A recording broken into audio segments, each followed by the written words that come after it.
aksi menegangkan dilakukan 4 satuan elit jajaran Kodam 9 Udayana saat membebaskan sandera delegasi negara G20 dari komplotan teroris di lapangan Niti Mandala, Renon, Denpasar, Kamis 16 Juni.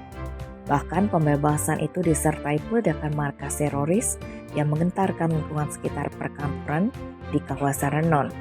Peristiwa ini bermula ketika delegasi dari berbagai negara mengikuti pertemuan rapat G20 yang dilaksanakan di salah satu gedung.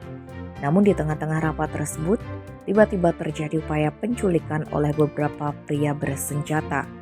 Ternyata para penculik adalah teroris yang menyamar sebagai peserta rapat. Dengan melepas sejumlah tembakan, penjahat berhasil membawa peserta delegasi ke markas mereka. Tujuannya untuk meminta tebusan kepada pemerintah Indonesia. Mengetahui kejadian tersebut, Panglima Kodam 9 Udayana, Majen TNI Sony Aprianto selaku dan Sub Satgas Pengamanan Wilayah Pertemuan G20 di Bali langsung memerintahkan 4 satuan elit untuk membebaskan tawanan dengan terlebih dahulu memetakan lokasi markas teroris. Satuan tersebut adalah Yonif Raider 900, Satya Bakti Wirotama, Yonif 741 Garuda Nusantara, Yonsifur 18 Yuda Karya Raksaka, dan Denkav 4 Sima Pasupati. Atas instruksi tersebut, dan Yonif 741 Mayor Infanteri Andi Sasmito sebagai dan Sub Satgas Ring 2 mengarahkan jajarannya untuk mengepung dan menutup area markas teroris menggunakan kendaraan lapis baja seperti Panzer Anoa.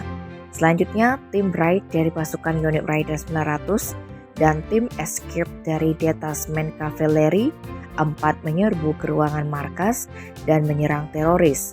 Beberapa sandera dapat diselamatkan, namun sebagian lainnya berhasil dibawa kabur oleh teroris menggunakan minibus. Bahkan salah satu pejabat yang diselamatkan ternyata sudah ditempeli bom. Maka tim Bright Yonif Raider 900 meminta bantuan Yonsifur 18 untuk mengirimkan tim Jihandak menggunakan kendaraan khusus unit IOD Evander.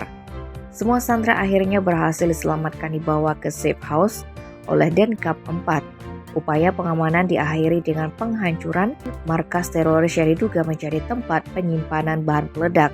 Penghancuran dilakukan tim demolisi Yonif 18 dengan meledakkan markas tersebut hingga membuat gelombang kejut.